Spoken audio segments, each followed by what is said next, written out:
Man, it's your big brother K-Rino. Wish I had $1,000 for every time I said that. Here with y'all.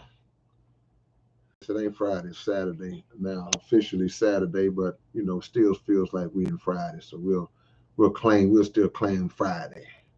But we're here with y'all, man. Well, I'm here with y'all. Y'all are here with me, and y'all will be here with me in a minute. However many y'all bless me with y'all's presence. And hold on, y'all. My OCD is. All right, there we go. There we go. So I'm gonna spend a little time with y'all tonight and see if we can get some understanding going on, man. Get some understanding going on and get some things off of my chest. Get some things off of my chest. And y'all might like some of what I got to say. Y'all may not like some of what I got to say, but nonetheless, it will be said.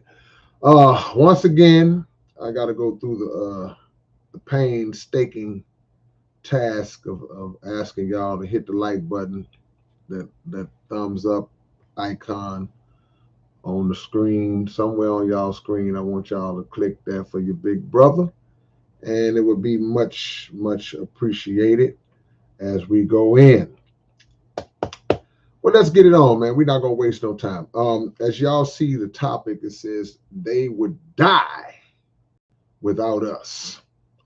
I guess the first question that I would have to answer if somebody was asking, would be, who is they? Spikey say, better not say it. They are the powers that control these industries that we participate in, these industries that we lend our talents to, these industries that we bless the world with, musically, athletically, acting, whatever type of entertainment that it is. There are CEOs and owners of these corporations and these individuals who run these industries. As I've said many, many, many, many times, and not just them, we got to think about, in this day and age, we got to think about social media platforms as well, who benefit off of hip hop culture and black culture. They benefit off of these things, and their entire body of wealth is built on our talent. And so that is the origin of this title, They Would Die Without Us. Because had they not formulated a system many, many decades ago that would allow them to take in the majority of the revenue that is earned from our talent, what would they possibly be doing to survive? What would they be doing to accumulate the wealth that they've accumulated? We're talking about multi-millionaires all the way up into billionaires that have profited off of our culture and our ignorance, us not knowing the business coming in, us not knowing the game, us being caught up in the wave of, we're getting ready to sign a record deal, or we getting ready to get a contract. This is what we fell victim to unknowingly early on, a lot of us, and even to this day. So who are these people? The record labels, and it goes back way before it was rap. It goes back into rock and roll, R&B, country, jazz, blues.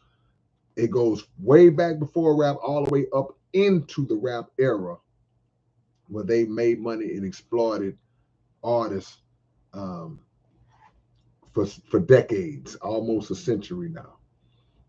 Now, in terms of social media, it's a little trickier, because if you look at a lot of the social media platforms that we have out here, you look at Instagram, you look at Facebook, what else do we have? Those are the two that's jumping out on me right now. Even YouTube.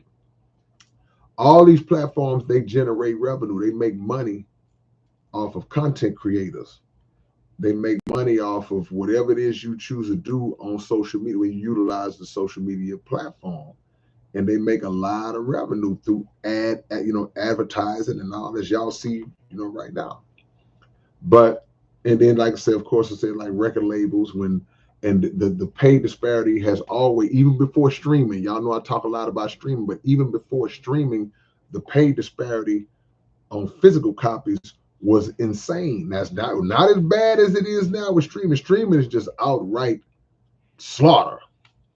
But it was pretty bad back in the days that you signed to a major and they only giving you pennies on the dollar per sale. And they're recouping what they give you or what they spend on you. It's always been bad. And a lot of that is the reason why a lot of independent artists started their own record labels. They learned the game, they learned manufacturing, they learned distribution. And in that regard, they were able to take a little bit more control and power because they were able to put themselves in positions where they made more money per unit sold than they would if they were on a major label. Majors didn't like that. So the majors found a way to kind of bring them back, bring artists and reel them back in by saying, okay, yeah, I see you doing all this by yourself. You're doing pretty good. How about I give you $15 million? How about I give you $20 million? You come sign with me, and they can still have a way to get a piece of you and still kind of have you locked in to a degree. Because they knew, just like they know now, that they need the artists. The artistry is what feeds the machine. So when people say you need the machine, no, you don't need the machine. We just choose to feed the machine. That's our ignorance. Now, in the beginning, I understand we don't know. We want to be on TV. We want to be on MTV back in the days. You want to be on the radio. You want to be in the magazines and all this different stuff. You want to go on tour and all that. But we didn't know that you can get all of these things from them and your family is still broke and hungry and struggling about getting by. And if you are getting by and it's looking like, okay, well, he's doing better than he may have been doing if he was working on a regular 9-to-5 job, you are still not getting as much as you should be getting. So people will say, well, hey, well, you got something. See, but that's a slave mind. That's a slave mind that accepts crumbs when you should be getting cakes. Well, it's better than what you would have been getting. It's better than what you would have got. Master took care of us. He gave you a little something. That's how a lot of us think. But that's not the way to think. I want everything that I'm supposed to get, that I earn. And if I don't get everything, if I don't get 100% of what I earn, then let me be the deciding factor and say, well, okay, I went into a partnership or I went into an agreement with this particular company where I decided to relinquish this particular percentage, this particular amount. It was on my decision, not them telling me what they're going to give me for my work. That's backwards. It's always been backwards. But the problem is, well, let me get to the problem later because I got a few more points I still got to get into. So we was talking about, I made the video about Vlad the other day when I saw that he apologized on Willie D's channel. And for the longest time, that's been the conversation about Vlad. I don't even want to say guys like Vlad. I'm trying to think if there anymore. I don't think there's anybody else like him that does what he does and did what he did and, exploits the way he exploits. I can't think of any social media platform. I could be wrong. If y'all know any more, let me know. But my thought process was, okay, you know what? Just like years ago, and many people besides me have said this, is like his whole empire was built off of Black artists, Black entertainers. And like I said in my video, I don't know of any instances where he's ever given anything back. So in that regard, he falls in the same category as a lot of these corporations. Like you say, okay, well, you know, we'll boycott Target, we'll boycott Walmart, we'll boycott whoever, because we'll say, well, you know what, you're making all these billions of dollars off of us and you're not contributing anything back. And not only are you not contributing or giving anything back to the Black community, you are investing in more so in our downfall, because a lot of them, they're investing in the prisons, or they're tied in some kind of way, or they support instances where law enforcement unjustly kill Black people or brutalize Black people. There is a lot of them at the top, they're in support of that. So these are things that we have under our control, that we don't tie ourselves together enough to be able to say, well, man, we can knock a hole in them. We can knock a hole in them. And it's the conversation needs to be pushed more, because we have to understand our power, the kind of power that we have. And I don't think we do. We play around too much. We don't understand our power. So in the case with a guy like Vlad, with the instance where he said the disrespectful comment about the minister, where he lied on the minister, and it can be dressed up as, you know, a misquote or whatever, but he lied. He knew what he did. He knew what the minister said. He knew what he did. That's just my thought on that. But, and even before the situation with the minister, if we look at all the instances where he's had rappers on this show who gotta hold them accountable too, who were not smart enough to not talk too much and self-incriminate in their interviews with this dude. There have been several instances where guys have gotten locked up, jammed up, or some other kind of up, based on the things that they said on his platform. They put themselves in positions, bad positions. And even when asked about that by other people in certain situations, he glosses over it or brushes it off or doesn't take accountability for it, but he continues to ask those leading type of questions. And there have been instances where several artists have said, hey man, I ain't going to that, man. Don't ask me about that. You know, we're not doing that. Because, you know, why you want to go into that more than you want to go into the new album I just dropped? You want to talk about that more than you want to talk about my work. So if we were like we needed to be, then the second that he does that, everybody leaves the room. We're done. We leave the room.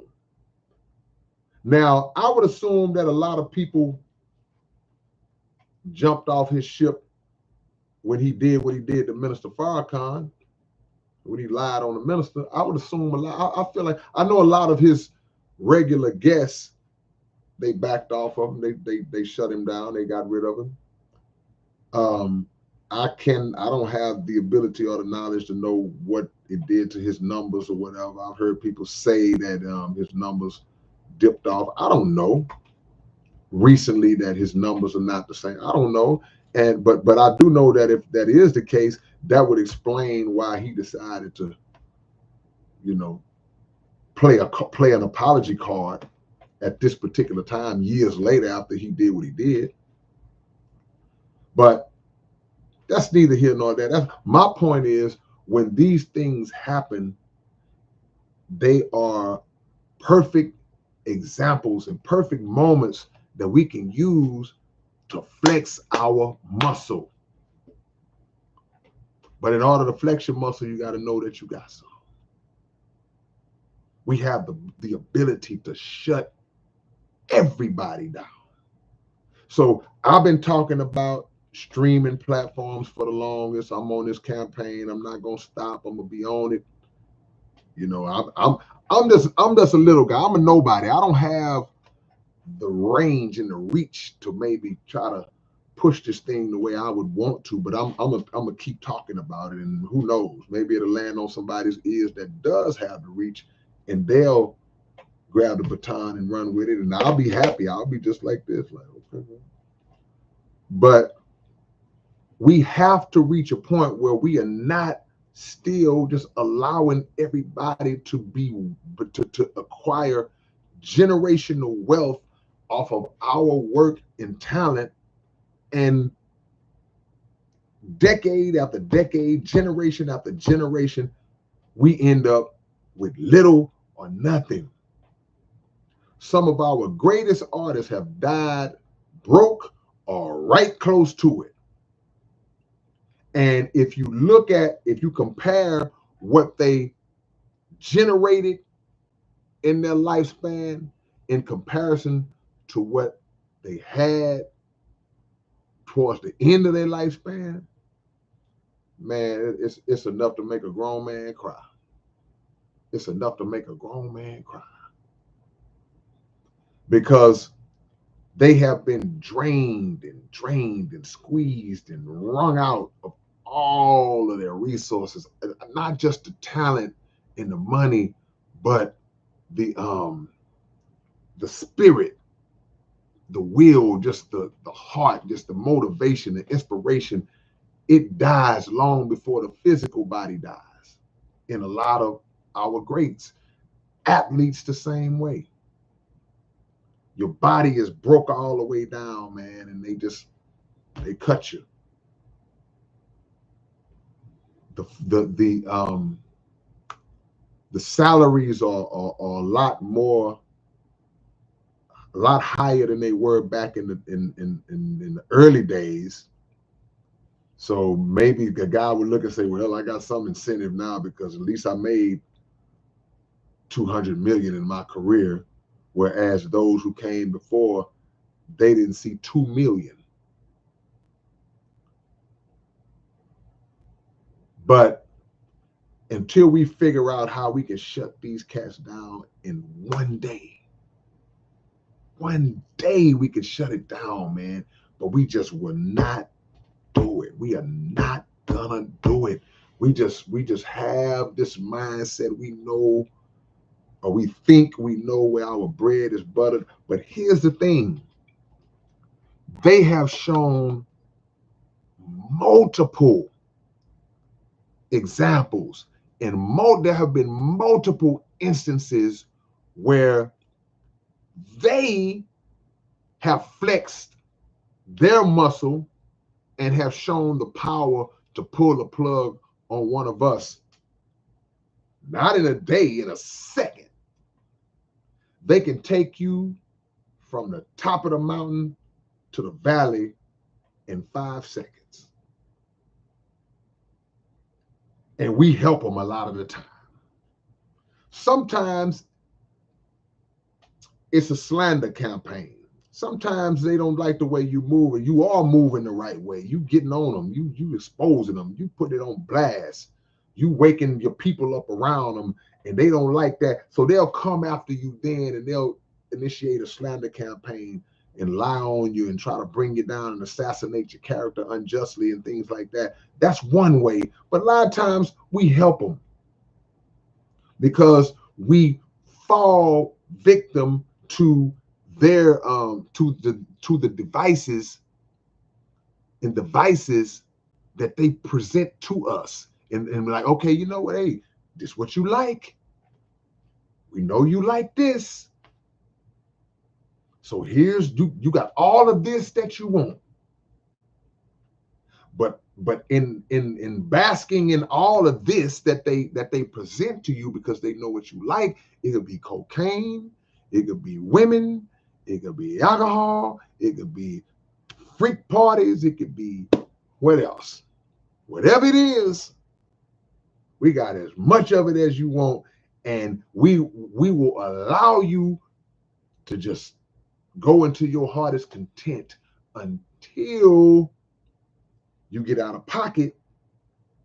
And now the very thing that we have co-signed and in some cases given to you, we're going to turn that around and make you look like a monster for doing it,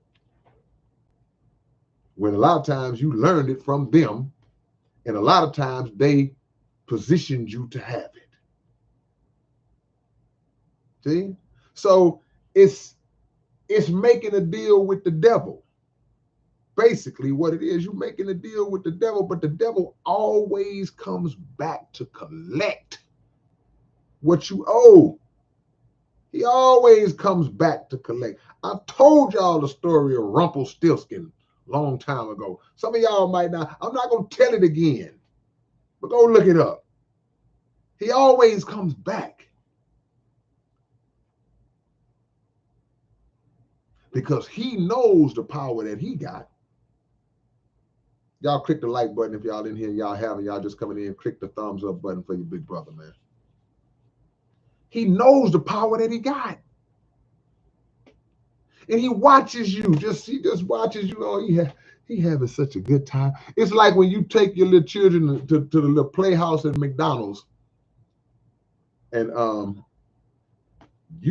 grown folks just sit back and chill and watch the children play. They in a little moonwalk thing. They sliding down the slide. Y'all just watch and supervise.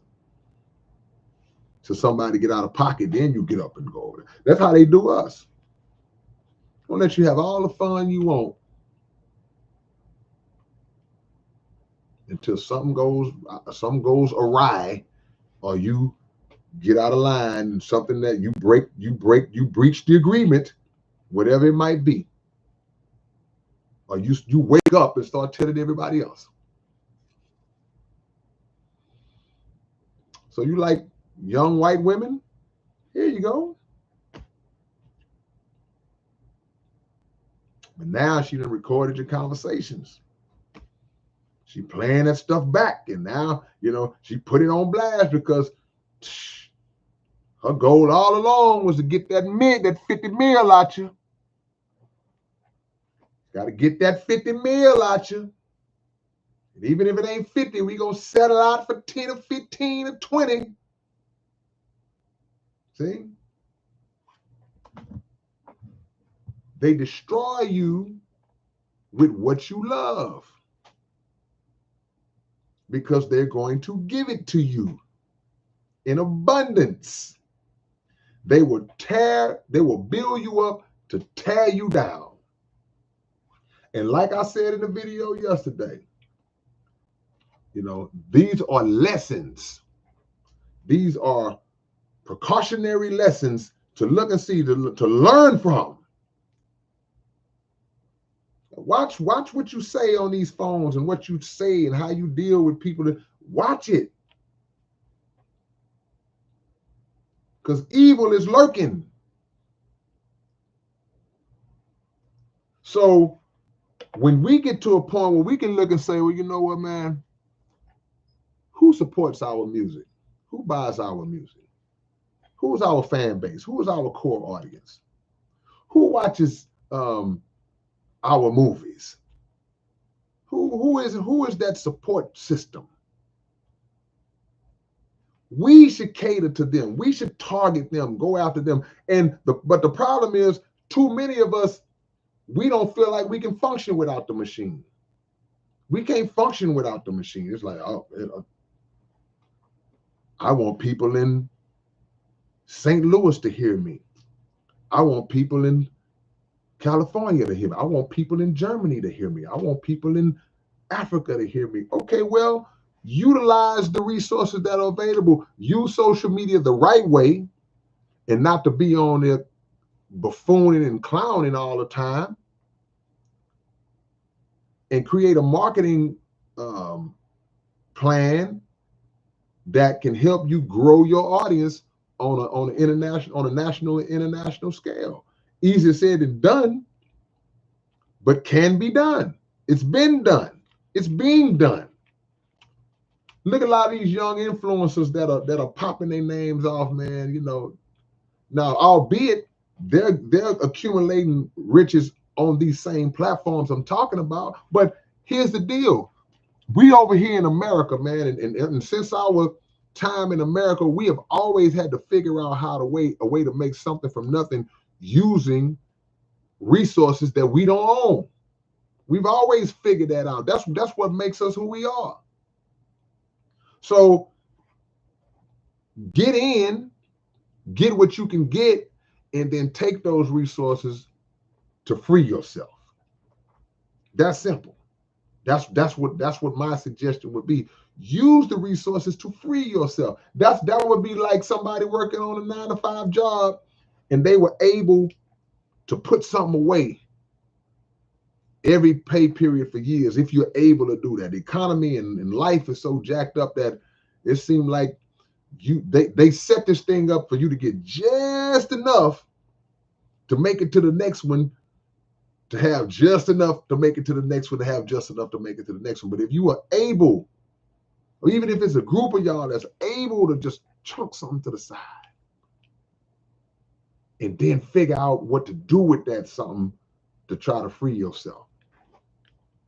Land, something, a patch of grass, something, whatever.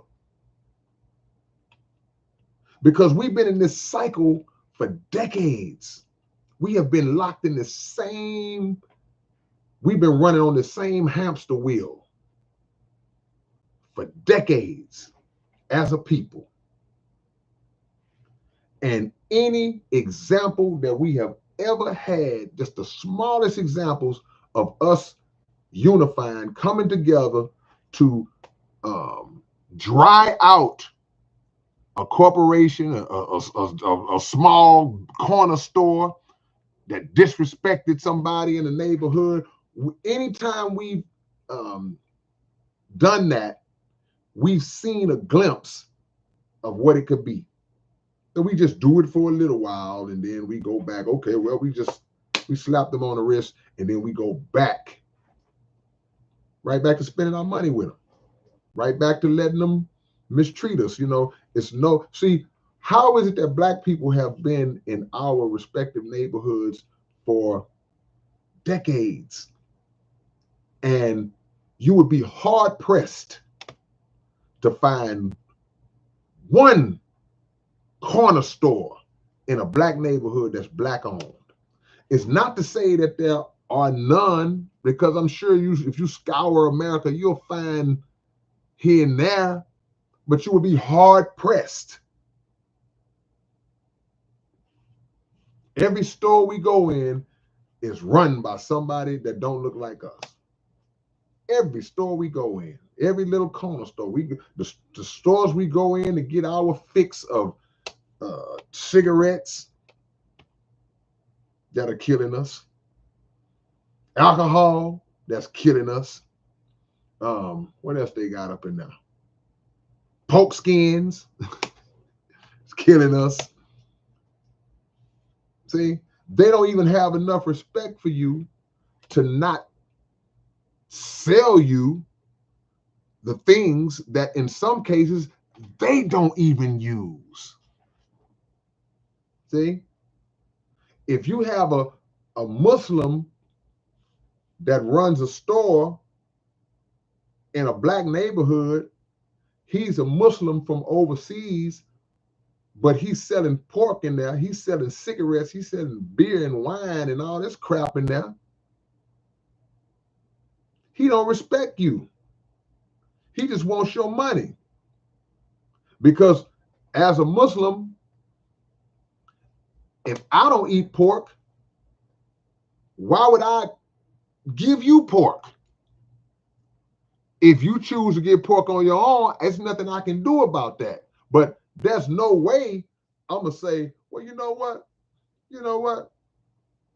Hey, man, I don't eat it, but I'll sell it to you. What kind of Muslim is that? What kind of person is that? Yeah, I'm a Christian, but guess what? Nah, man, I don't smoke cigarettes. But I run a business, man. So what you said, you want some Newports? You want some cool filter kings? I got them for you. What kind of Christian is that? See, so to bring that up to entertainment, this is what they do. So now let's talk about one of the greatest culture vultures, as I guess we use that term a lot. But they worse than a vulture, because to my knowledge, a vulture eats the dead carcass. These individuals, they contribute to killing and creating the carcass.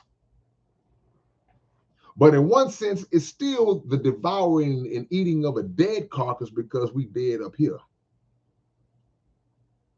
So what happens is, you got this dude named Leor Cohen, big time music executive, been in music, hip hop for years, started way back in the gap. If y'all, I've spoke about this before, but that was an interview he did on the Breakfast Club. His name is Leor Cohen. I'm gonna spell his name out so y'all can see. So y'all can see how it's spelled.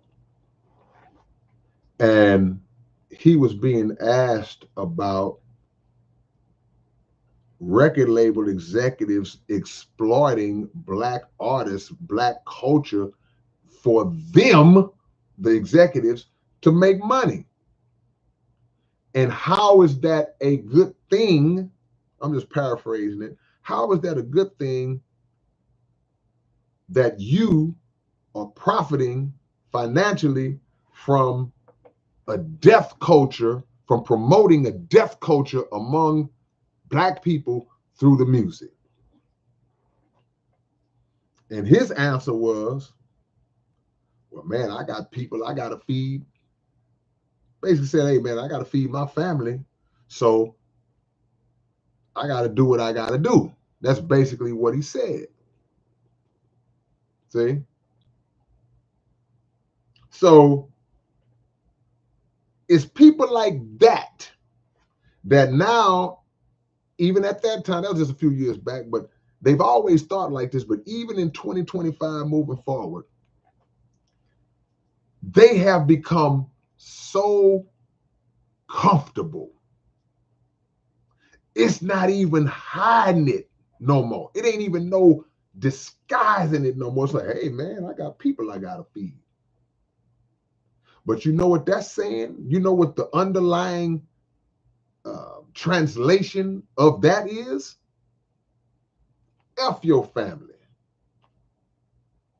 It's about my family. F your legacy, your future. It's about my legacy, my future.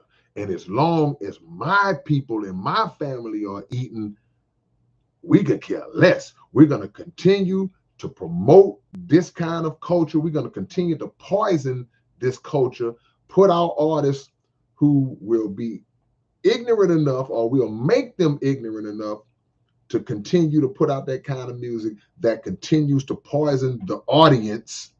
So we got a whole chain of events that's basically just wrecking and destroying a community, a whole people.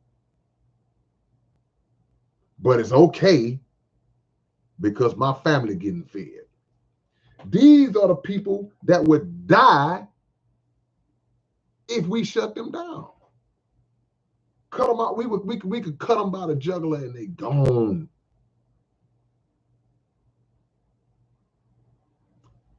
But will we do it?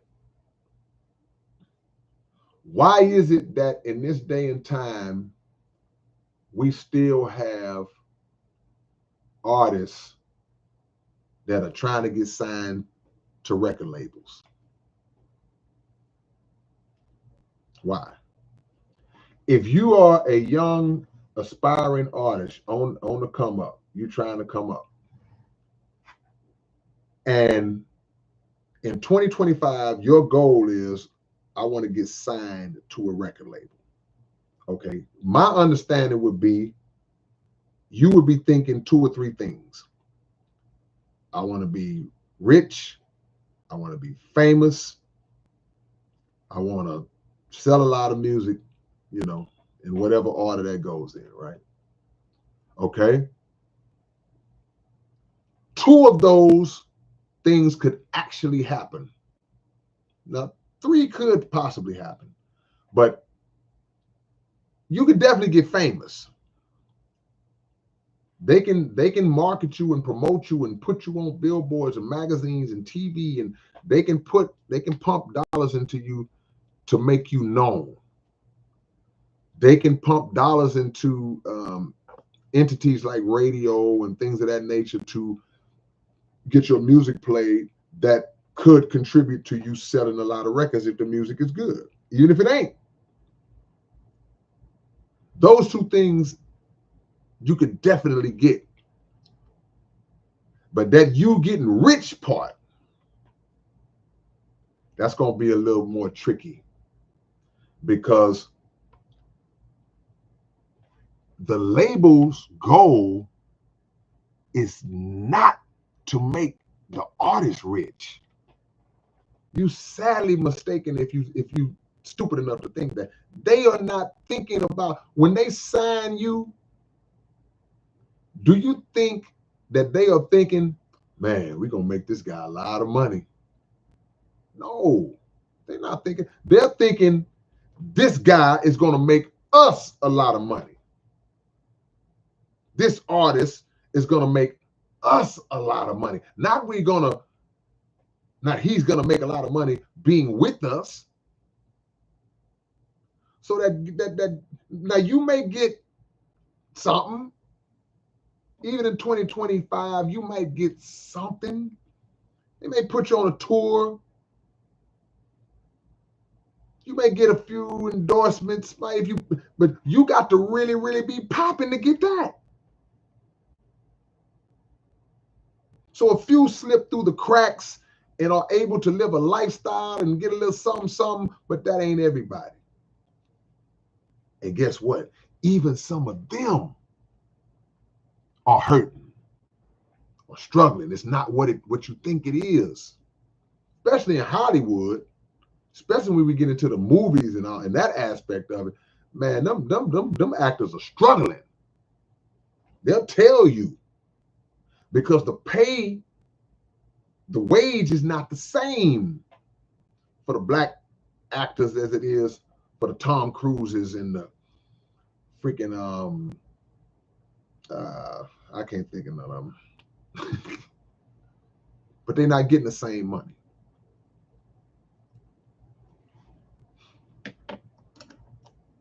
But they would die without us, because black culture is the most influential in all the world. Everybody follows the influence and follows behind what they see black folks doing, whether it's rap, the dance, the fashion, the lingo, everything. They commercialize everything. They'll take something that we say on a daily basis, and they'll commercialize it, and all of a sudden you see it in a Burger King commercial or something like that, and now we don't even want to see it no more because they done made it corny. But by the time they made it corny, they done made millions and millions of dollars off of it. All overseas, our culture is watched and duplicated and emulated. It should tell us who we are. It should show us who we are. But as long as they have the pull, the power, the finance, we will continue to worship them, and we will continue to neglect to come together among ourselves to separate from them. Because they're like, oh man, I hear what you're saying, but forget that. And then you find out later, you didn't really get nothing out of it. Man, there are artists from back in my days when I was growing up, coming up. Some of our greatest artists, some of them still are doing well. They ventured into other things, and that's another thing. You got to do 9 different things. But a lot of the artists that we came up listening to, that were our contemporaries, man, that hit the mainstream level like that, man. Some of them people, man, they either broke, struggling, working regular jobs.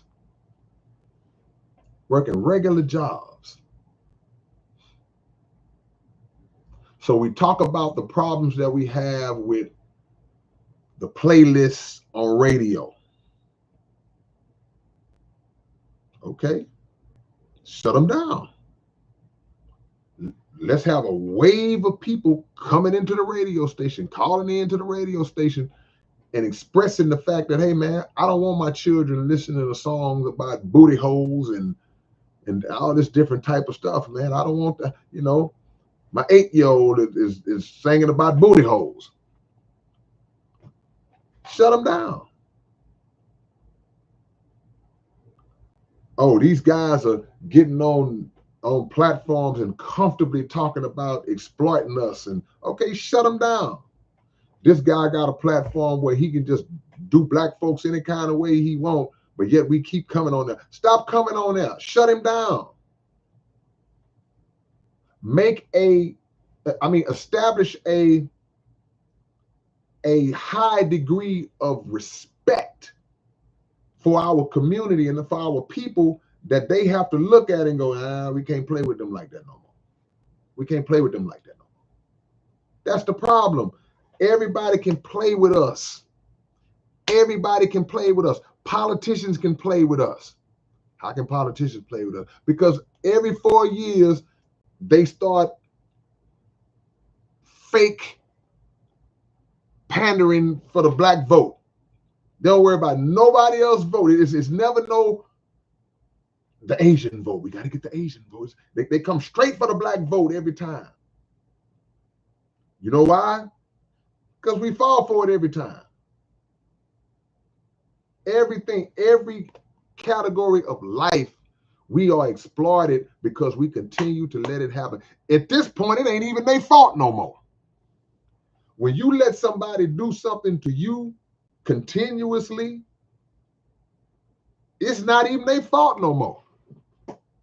They running on instinct. Like the old saying goes, fool me once, shame on you. Fool me twice, shame on me. So that's when we get into the category like, I got a man, you know what? It's my fault. I blame myself.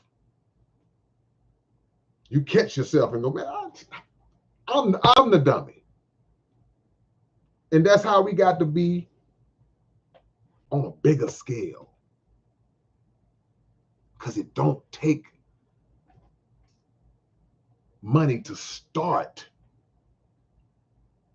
And that's one of the mistakes we have. We always feel like whatever type of movement that we want to initiate as a people, one of the first things we think of, we got to have some money. If we ain't got no money, it don't take money to say we ain't shopping there no more.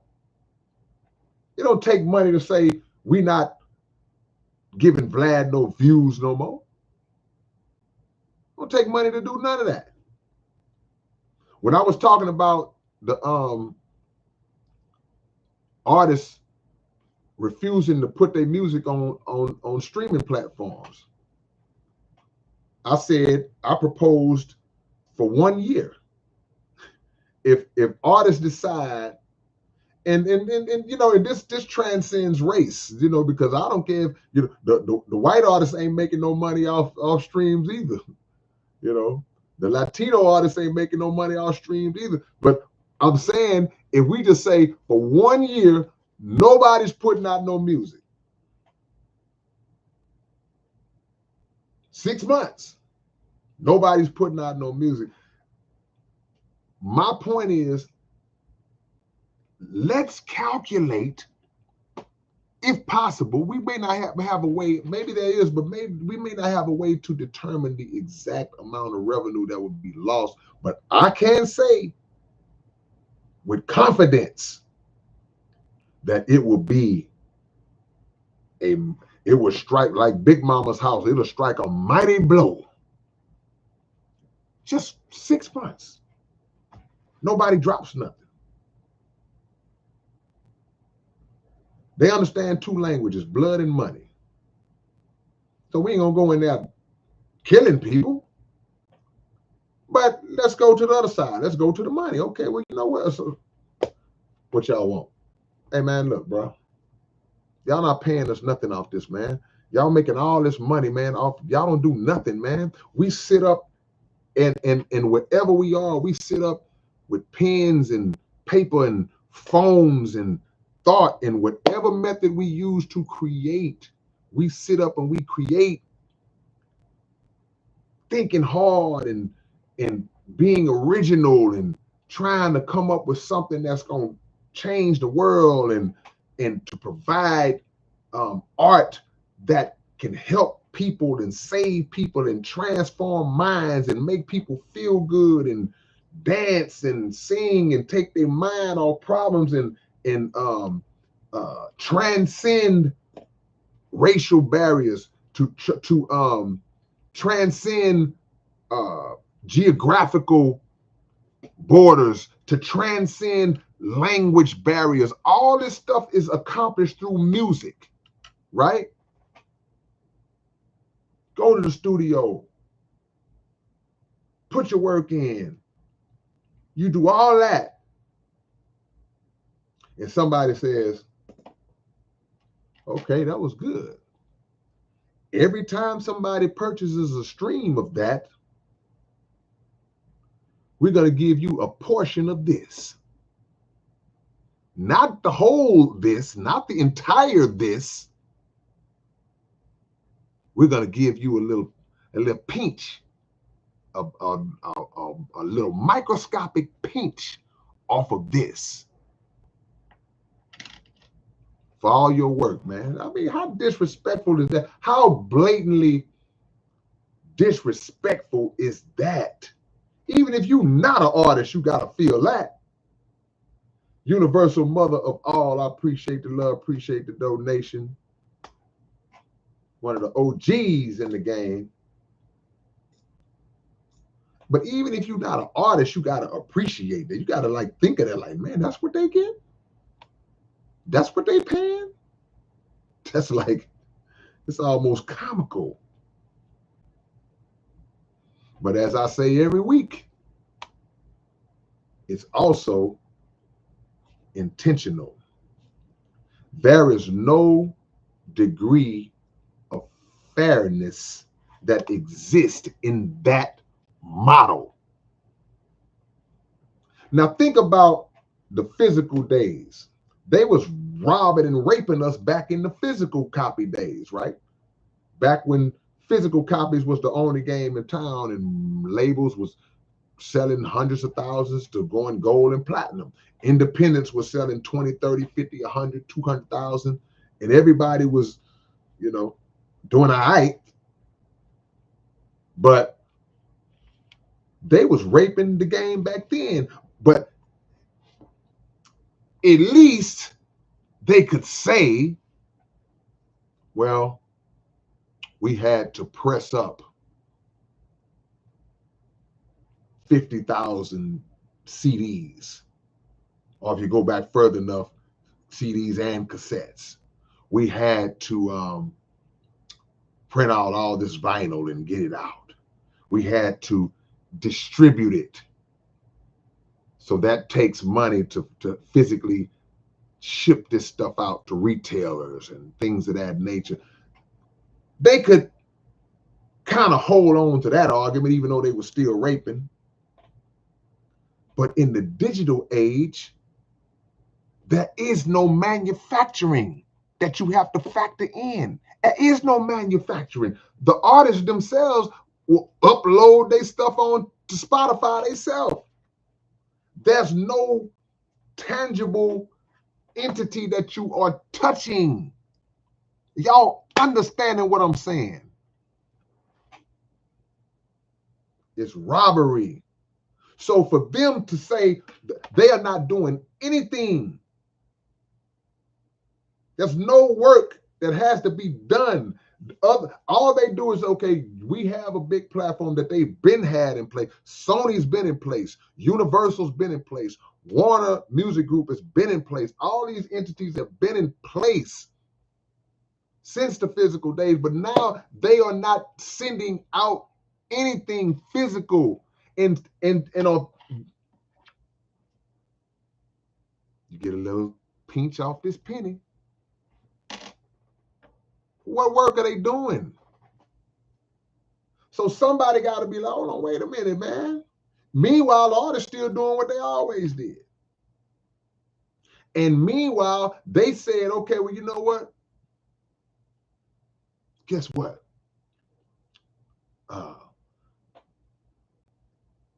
We're going to monopolize this thing because now there is no physical. That's why I'm on my campaign to keep the physicals going. There is no physicals. So we're going to monopolize this thing with all digital. So even if you are independent, well, you say, oh, man, I don't need the labels, because that used to be the mentality. We don't need the majors. We don't need them. But we still don't. They would die without us, man. Give me 10 more likes. Let's get to 100 likes before we hit the first hour, well, the hour. I ain't gonna hold y'all long. If y'all haven't hit the like button, hit it for your big brother right now.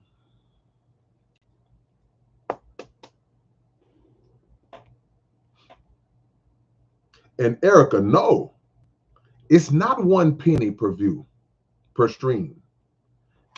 I held the penny up just to show that you don't even get an entire penny. They give you a fraction of a penny. This is it's disrespect, because it's an example of where if somebody just looks at you and just like, you know, we could play this fool, we a sucker, we can play him, and they just mess over you. They just scamming you because they know you either don't have the knowledge and the wisdom and understanding to not allow it, you know, or you don't have the unity among a group of y'all to pull out and make them do right. And in our case, it's a combination of both. See? Give me 5 more likes, y'all. We have to understand our power. They would die without us. So it's funny. It's always funny when you see, like, you may see like those racist, down to the bone, down south, racist, I hate niggers, white folks. Y'all need to go back to Africa where y'all came from, them kind. And like, if you don't like America, get out. Do y'all really want that?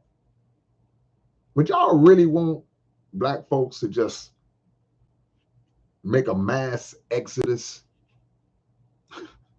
Some may think they want. I would agree with you that you would not want our presence. Yeah, you know, if you hate us, okay, you wouldn't want to see us. You would get tired. You wouldn't have a problem not seeing us at the same restaurants y'all go to. You wouldn't have an issue if we were seated next to you at the theater. If that's not, y'all ain't got to worry about that no more. You wouldn't miss our presence, our physical presence. Oh, but you would miss our economic contribution, you would absolutely miss it. America would miss it. It would cripple America. So when you say that, either be specific in what part of us you don't like, but you're not thinking deep enough to know what part of us you would absolutely suffer from the absence of. Shout out to Universal Mother again for the love of the donation. We appreciate that. See? Because we got power. Last time I checked, Black people contributed. This is the last time I checked. Somebody else making maybe an updated version. The last time I checked, Black people contributed $1.5 trillion a year into the economy. Trillion with a T. That's a lot of money. But also last time I checked, the Black dollar only circulates within our own community for a few hours. Not a few days, not a week or two. So everything we get, we just pass it along. We just throw it right back out. So we got to learn cooperative economics. We got to learn it, and then we got to practice it. All of y'all Negroes who always complaining and wanting to shoot down, not physically shoot down, always want to talk down and cut down a Black-owned business if they make one mistake or if they say something or do have an attitude, you know, we got to stop doing that. It's okay for us to correct each other and talk to each other and work with each other when something's not done right and all that, but both sides got to have understanding. The business has to have understanding. Hey, you made a mistake, blah, blah, blah. And the customer has to have understanding. And look, man, you know, don't exercise this degree of elitism where when you come into a Black business and you try to not say hold them to a standard. You hold them to a standard, but you are being extreme in the standard that you wouldn't act like that if you were somewhere else.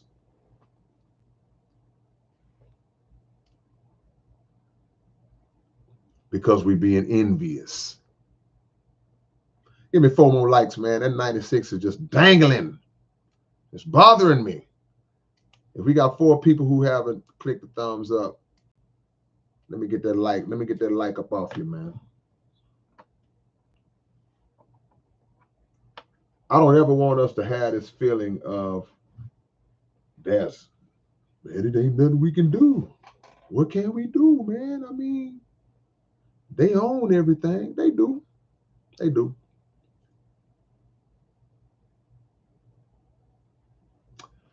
But the main thing that they own and the problem with the main thing that they own,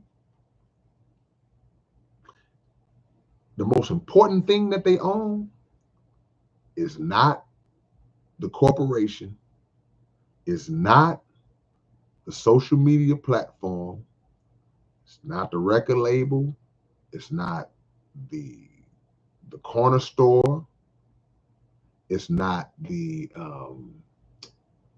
government, it's not the media outlets. The main thing that they do own, they own our minds, bro. They own our minds. None of that other stuff wouldn't even matter if we had our minds, if we had possession of our own minds. They tell us what to believe in. They tell us what to think. They tell us how to dress, what to eat. So while we accidentally shape culture, as I said earlier, while we just being ourselves, And we'll do something just being ourselves, man. I'm gonna roll my sleeve up. You know what I'm saying? That's how I'm gonna do. I'm gonna start walking around with my shirt like this. And we just doing it. We ain't thinking about it. They'll commercialize it. And now you got shirts in the store with a regular sleeve and a sleeve that's up. Oh, because they studied us. Oh, they like to wear that one sleeve up. They commercialize it. So the things that we do by accident, just being who we are, they study it. And then we don't appreciate who we are and what we do. So we look to them because we skip over us to get to them. So I'm gonna skip over pull somebody. I'm gonna skip over Naeem Salam, and Naeem Salam got hats and quality belts, and he's selling suits, and he doing his thing. I'm gonna skip over him because I got to get Louis Vuitton. I got to say I'm wearing Gucci. I got to say I'm wearing Balenciaga. What other name brands are popular? I don't know. See? That's what I'm talking about, man. Appreciate y'all for getting us over 100 likes. I think we made it before the 1 hour mark.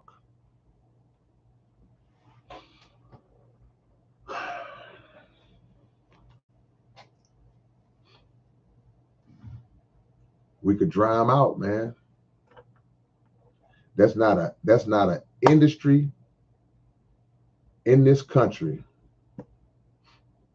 that we don't contribute to and that we don't have the power to bring to their knees. To bring them to their knees. Saying, please, baby, please. We got to believe we can do it. We got to want to do it. Some of us don't want to do it. Some of us are fine like it is. I don't see what the problem is. I hate them kind of Negroes. You're not looking at what they're giving you. Can't stand them kind of black folks. Well, what would you do if they didn't give you that? Yeah, we figure out a way to do it ourselves and benefit from it ourselves. I respect people who, now don't get me wrong now, hold on, let me put a disclaimer, let me put this out here. I ain't telling none of y'all to go out there and quit y'all job. Y'all ain't gonna put that on me. But what I was saying is I respect people who step out on faith and the belief in their own dream and their own vision when it's like, man, you know what? This ain't for me, man. I'm in this office all day, man. I'm making this cat rich. I'm in this warehouse, working in this hot warehouse, working like a dog. I'm at this construction site, whatever it is, man. I respect people that say, man, you know what? I always wanted to.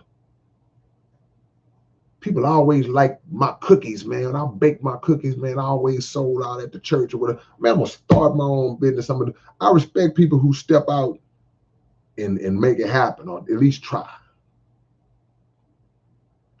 We so scary, man. We would not let go. We would not take the training wheels off the bike, bro. Got to take the training wheels off the bike, man. I ain't gonna lie. Walaikum salam, Blacktastic. I ain't gonna lie, man. I can't take credit for it because I wasn't aware that I was doing it. Man, I snatched my training wheels off when I was a teenager, bro. I knew what I was gonna do. Am I rich? Nah. I'm not even close to being rich. But guess what? I's free, boss. I's free, master. I'm free, man. That's why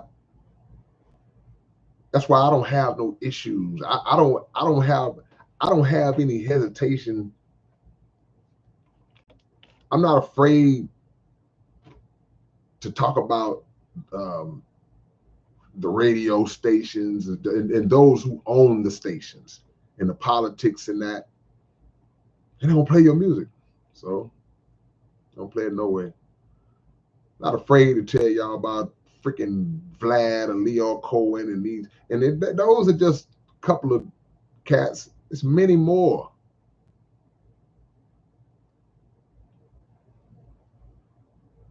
Ain't nothing they can do to me. Ain't nothing they can do to you. But some of us desire that look. Some of us want that. Some of us are willing. I done seen black folks that say, man, I'll do whatever I gotta do. Man, whatever it takes.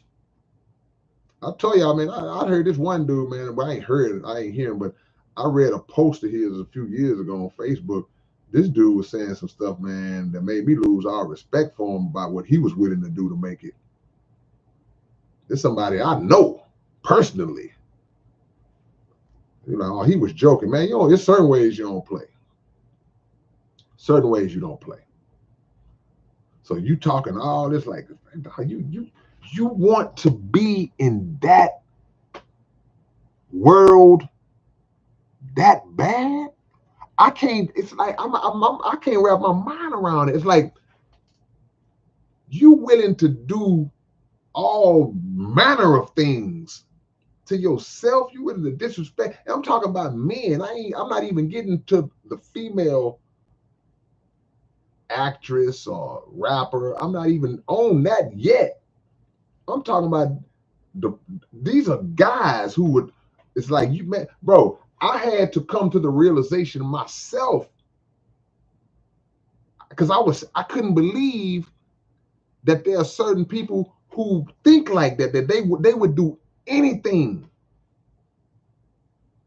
It's like, nah, man, because you always think about the way you move. You're like, oh, man, I would never do that. You know what I'm saying? So you hear about executives and you hear later on guys come out talking about how they were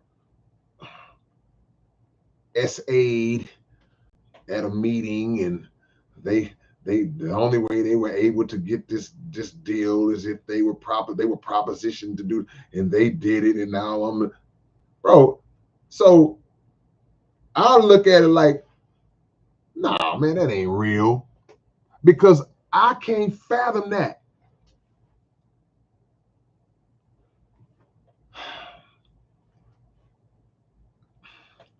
You wouldn't even get the complete sentence out of your mouth. I'm gone. The second you go, well, you know what I mean, there is a way for you to get this deal. See, soon as they would do that, like, well, hold on, not so fast. Not so fast, K-Rino. There is a way that we could make this happen. It's like, I'm like, what you talking about? I'm already kind of knowing. I'm like, what are you talking about, man? See, man, we better transform our thought process, bro. Better transform our thought process, man.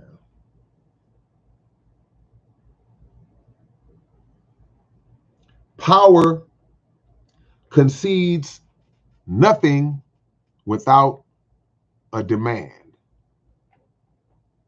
Y'all know who said that? Power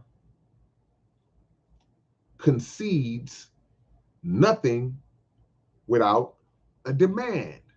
That means that if somebody is in a position of power and it's not beneficial to the underlings, if the people under the power, if they never shake things up, complain,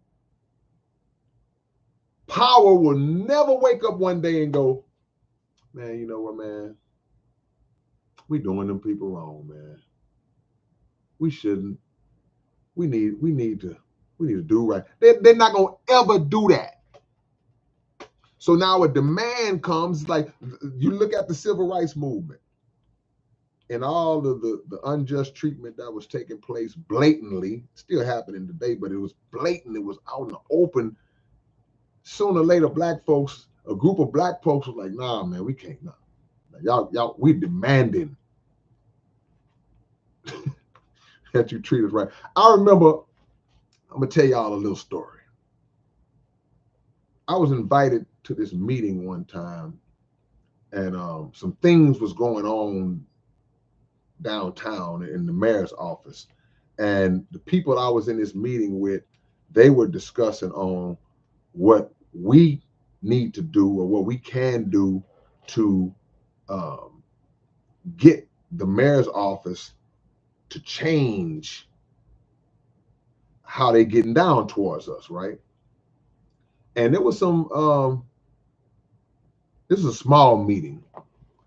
It might have been about 7 or 8 people there, but there was a couple of prominent locals there in music and other fields. And the leader of the meeting, meaning the person that was putting it all together, that person was like, man, we need to go down there. We need to tell them this. We need to demand this and tell them this. And I wasn't saying nothing. I was just kind of like, okay, yeah, all right.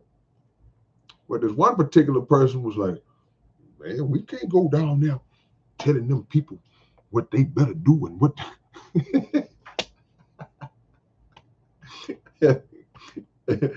And I was looking at the person who was putting it together, and they was like, because that's how some of us are. Man, we can't go down there. Y'all gonna make them people mad. Y'all go down there telling them people what y'all need. That's how some of us are. And it's always been that way. It's always been those types among us who move like that, who think like that. And in extreme cases, will be invited to the meeting and go back and tell what we was meeting about. Well, this is what they trying to do. You didn't get it from me. That's why Roddy like, hey, we not gonna offend Massa. Man, y'all can't go down there telling them folks. We don't know our power. And we also have this mindset that as long as they chunking us a few little bones here and there, ooh, this one still got a little meat on it. Wow. As long as they chunking us a few bones here and there, we ain't gonna shake nothing up at all. Or more importantly, the few of us who are allowed to get up there and have a little money, maybe even a little wealth, a little position, they are owned, heavily owned, completely owned by those same powers. They ain't gonna reach out. I have conversations all the time with some of my homies. They say, man, see, here's the problem, man. See, if people like Oprah and such would get together, and I'll just be like, man, those are not the black folks that's gonna get down, man. They're not with us. They are powered by the powers. So we can't look at and say, well, you can't name, unfortunately, the richest of the rich of black people because they playing ball. They in bed with those power. They ain't gonna help. They're not gonna help us in a way the help is required. It's gonna take an effort on the ground level, on the grassroots, and maybe up a little higher up in between, and people that come out of left field that contribute to this thing, known or unknown. You can't expect none of them black billionaires. They ain't jumping in this. And if they do, it's going to be so anonymous and so lightweight that I don't think some of them will, at least the ones that I have in my mind.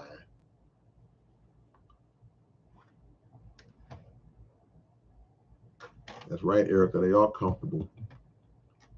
But the Honorable Elijah Muhammad said these words. He said, no individual can rise higher than the condition of his people. So it don't matter how much you got or how big you are, the condition of your people, you haven't went nowhere. And if you're not using that position that you're in, that height, that level that you're on to change the condition of your people, then what's your purpose? You stay over there with them. All right, man, let me see what y'all talking about, man. Roger says Stockholm syndrome. We've suffered from Stockholm syndrome, many of us, for centuries. Absolutely. Because we fell in love with our captors.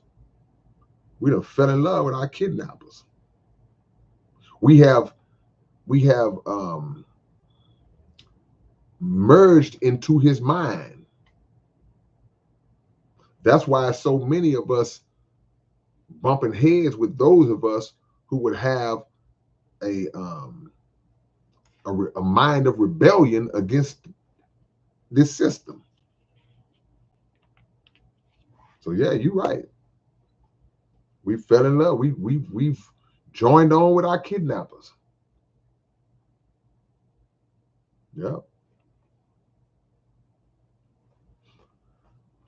This latest sample says also we do what we are conditioned to do. Absolutely. Absolutely conditioned. Marty Mark. The gospel says 45,000 off 1 billion streams from Snoop Dogg. We need to break free, me included. I got to take the risk. Yeah, I spoke on that a few weeks ago, or whenever I first heard, a couple months back. Yeah, you know that Snoop Dogg is arguably the most famous, well-known rapper in the world. You could drop Snoop off in Bula Bula, and I don't even know where that at. I just made that country up. People gonna know it's him. And for him to, which I would assume, I don't know Snoop personally, I would assume that Snoop is doing pretty good financially. I would hope and like to believe that. So for Snoop to be as appalled as he was, that according to him, his billion streams only only netted him $45,000. Man, that's insane. That right there. And see, and that's what triggered my thought and my idea to say, well, God dog it, man, what if Snoop, Lord, made this thought fly into Snoop's head. I'm not big enough to relay it. If the thought just comes into, hey man, we ain't dropping nothing. Let's start a movement. We ain't dropping nothing on these platforms for a year. We letting y'all know right now, we not dropping nothing. We shouldn't even put a date on it, a time frame on it. I'm telling you, it can work. It can work, man.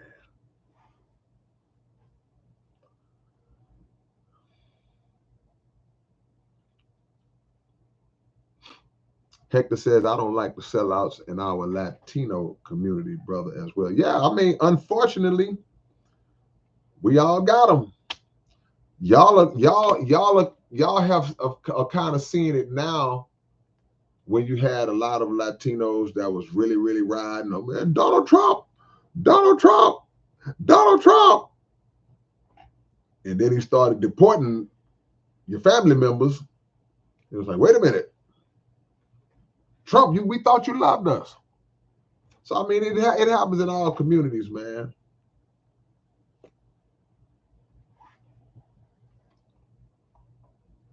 Yep. JoJo says, we give away our talents for crumbs. Absolutely. We don't have to, but we do. We put fame over money. And in this day and age, we just can't do that. Some people don't mind being broke long as they can walk down the street and somebody say, hey, can I take a picture with you?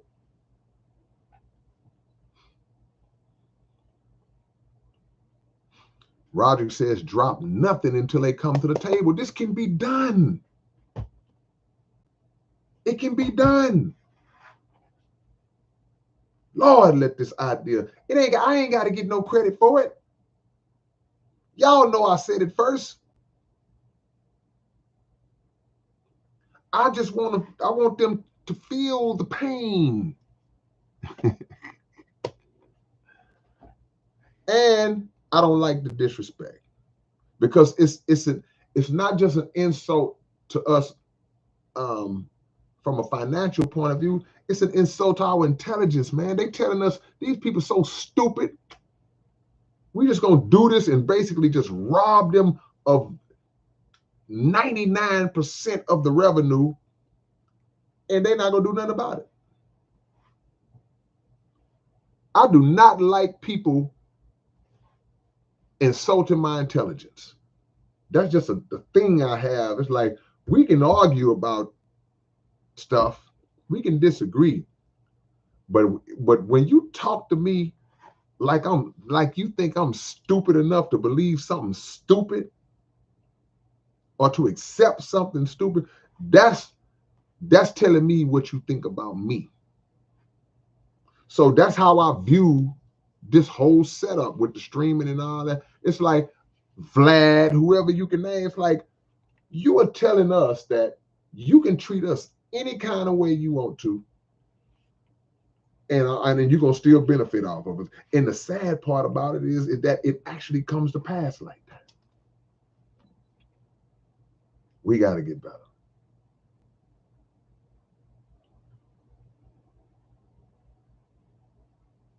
Yep.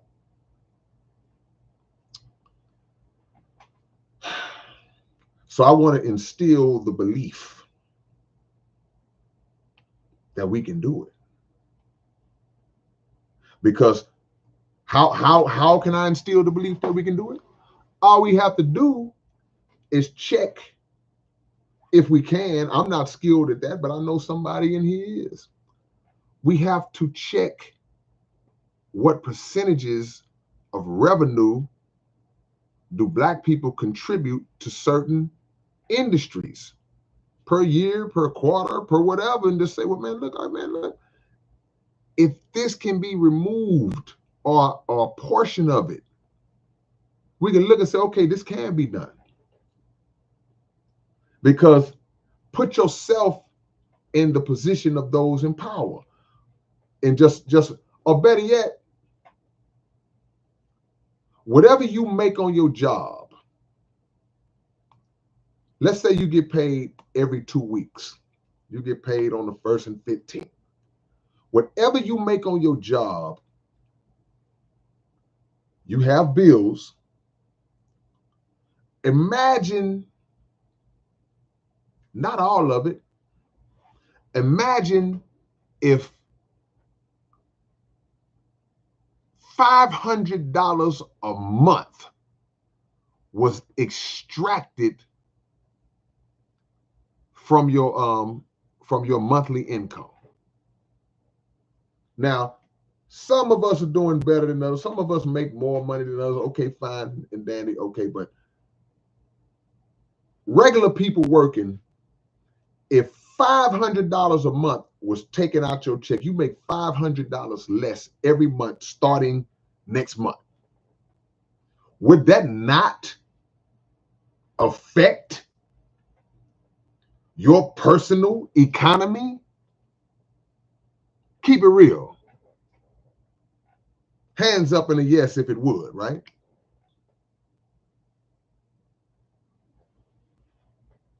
But that's just 500. What if it was 900? Because you already have a layout of how you maneuver your finances every pay period. Okay, I put this aside for the mortgage. Okay, this is the car note. Okay, here's the light bill. Here's the, everybody has their own little household budget that they work.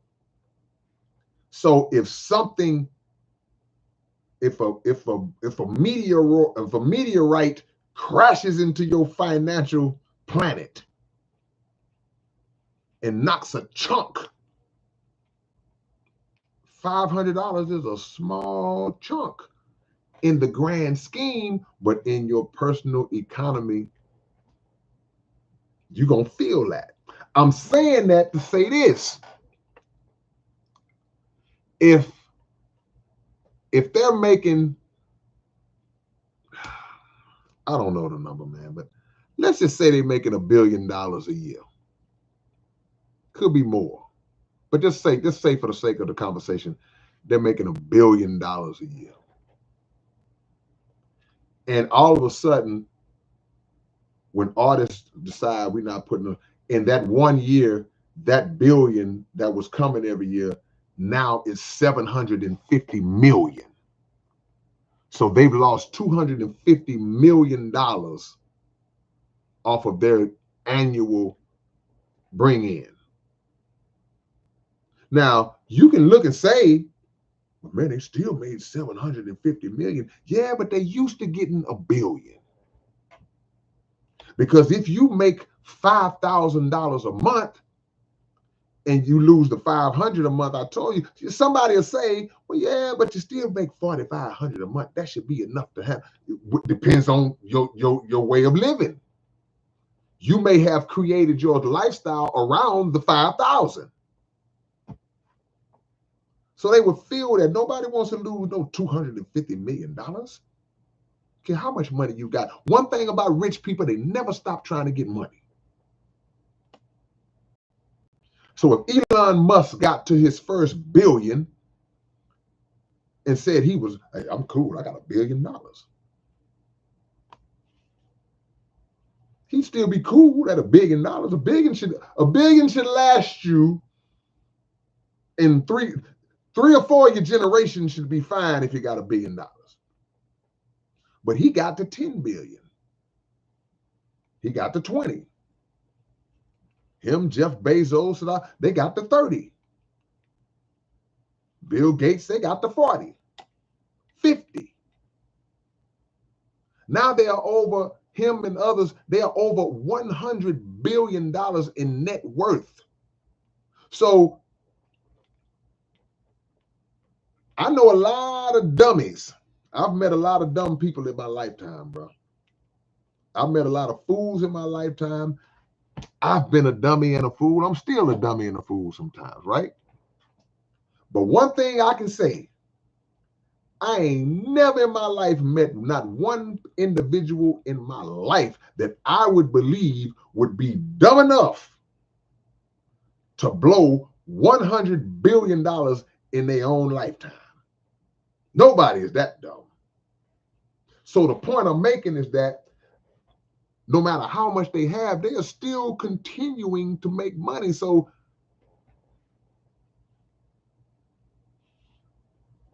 they value it. Now the money won't be worth nothing at some point. At some point in time in life, America's economy is going to collapse, and that's going to happen. The money's not going to mean nothing no more. But while it does, they still trying to get it. And I can guarantee you, I know without knowing, if Elon Musk If something comes out tomorrow that says Elon Musk just took a $800 million loss on a business venture that he was working on, and this venture fell through somehow, and he lost $800 million yesterday. Now, the fact that he still would have over $100 billion, in my opinion, would not change the fact that he would be upset about losing 800 million. Now, it's not going to destroy him, but you know, he's going to come into the meeting and go, hey, man, what the hell happened?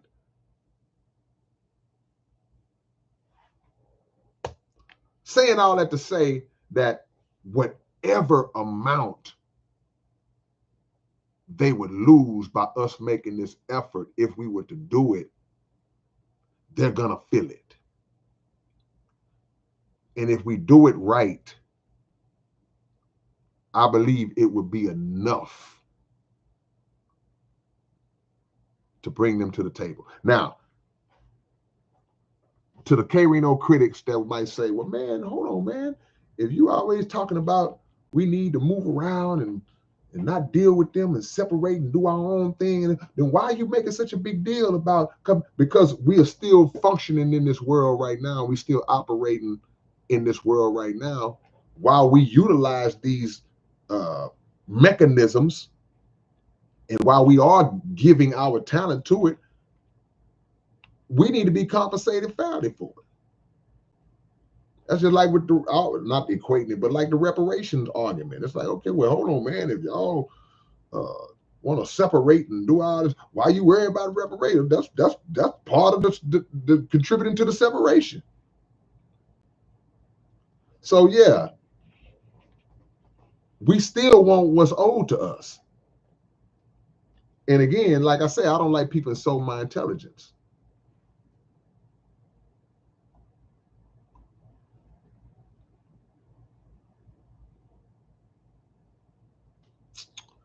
All right, man, y'all drop y'all locations. Let me shout y'all out.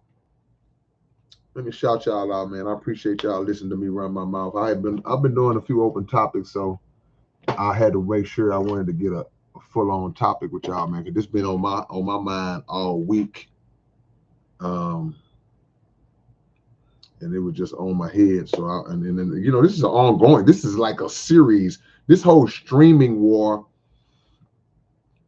you're gonna always hear me talk about this. So if y'all don't want to hear me talk about this, then you know, hey, sorry. John Mendoza, I appreciate the love, man. I appreciate the love and the donation, my brother. Say the head of the Vatican is from the 214 area code. Where's 214? Where's 214? 214 sounds familiar. It's not Dallas, is it? I don't know. All right, let's get it on. Let me shout y'all out. Demetrius Rousseau in Chicago. Azazel, aka Super, Queens, New York. Colton is in Middletown, Ohio. Shout out to Miss Lady Sample in Lake Superior. RJ Funches, is that Delaware? Okay. I see you, John, out there in Donna, Texas. I never heard that. Okay, down in the valley. Yeah, okay. Diamond Star, Dallas, Texas is in the building.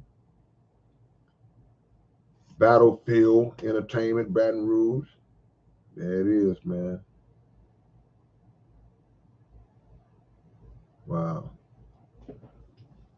Seabass says they also make the most of their money through manufactured industries like diamonds, a worthless rock that's not even rare. You know, man, I was like, what I'm not even trying to be funny.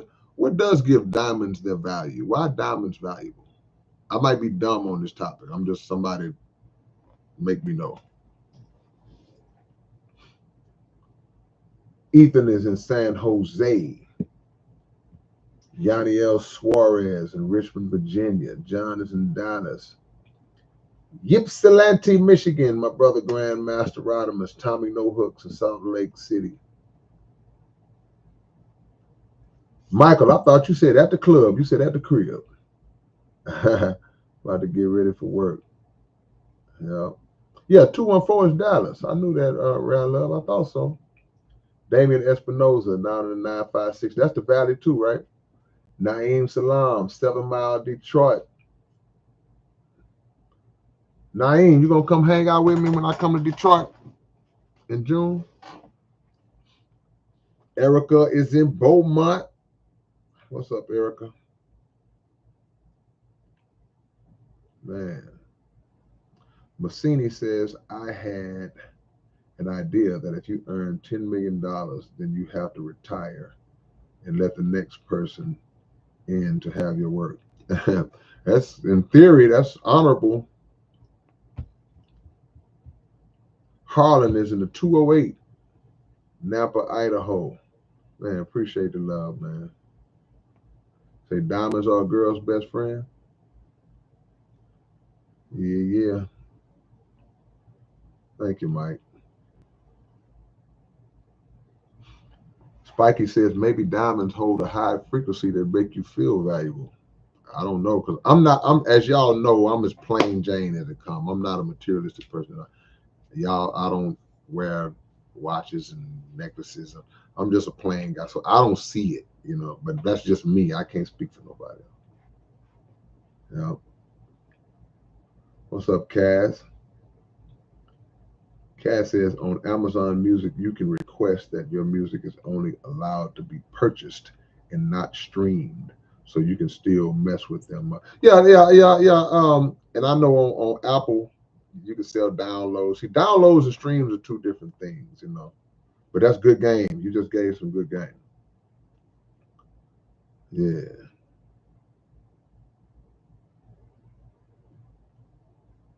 Kendrick Miller, Huntsville, Alabama. Cass is in Wisconsin. Helen in the O. What's the O? What city is the O in Wisconsin? Okay, diamonds are the hardest mineral. Nothing scratches a diamond. Oh, Oshkosh. Oshkosh Bagash. Okay, I got you. There it is. All right, man. Well, I appreciate y'all's participation, man. I thank y'all for coming through and hanging out, especially this late. I don't take y'all for granted. I want y'all to be looking for my upcoming album. That's the title of it. I just put down there, The Industry. The Industry. All this stuff we talking about. So, also, if you have not watched the latest episode of the Underground Dialogue podcast with the homie Young Red, I almost said Big Red. And if you did not know I had a podcast, you're not subscribed to my podcast, I need y'all to go and subscribe and go watch the show. Be a consistent viewer of the show. And I have to say this every time. Do not, don't get caught up in popular big name people on the show. We get a few names here and there. I want y'all to focus on the information when you watch our show, because there are so many people, man, that y'all won't know necessarily, but they give, man, they spit so much wisdom, man, because everybody's got a story. Everybody's been through some things, man. And everybody has experiences that you can benefit from and learn from just by watching the things that they went through, man. So it's a beautiful thing to watch, you know, even when I'm interviewing people. Like, so go check out the latest episode. But I want y'all to be regulars on the podcast, just like I want y'all to be regulars on this channel, to come in on my daily videos every day and be regulars. The album drops, Swift Business. It drops next month. We already recording, so I've been saying that next month stuff, but I wasn't recording yet. I'm actually in the lab. I'm recording. The album is being worked on right now. We got some stuff for y'all, man. We got some heavy hitters, you know, as far as the songs. I ain't talking about no features and nothing like that, but so y'all be ready for it, man. All right. But yeah, subscribe to the podcast, man. Give me a hands up if y'all gonna subscribe to the podcast, or if you already are. Just give me a hands up, a thumbs up, something like that. Miami, what's up, Miami, my brother? When you coming back to the H, man? My boy, Miami. That's my dude, man. Yeah, there we go. Okay, all right. Hands up if you have subscribed to the Underground Dialogue, or you're going to. You know. Hands up, hands up. Hands up, hands up. There we go. I see Carlos is in Bessemer. Bessemer. You out there with my homie Jordan King. Already, I appreciate it. Well, y'all go watch the episodes. Any episodes that y'all have missed, please catch up. It is what it is. All right, man. I'll catch y'all later on, man. It's your big brother K-Rino. I'll catch y'all later on. Peace.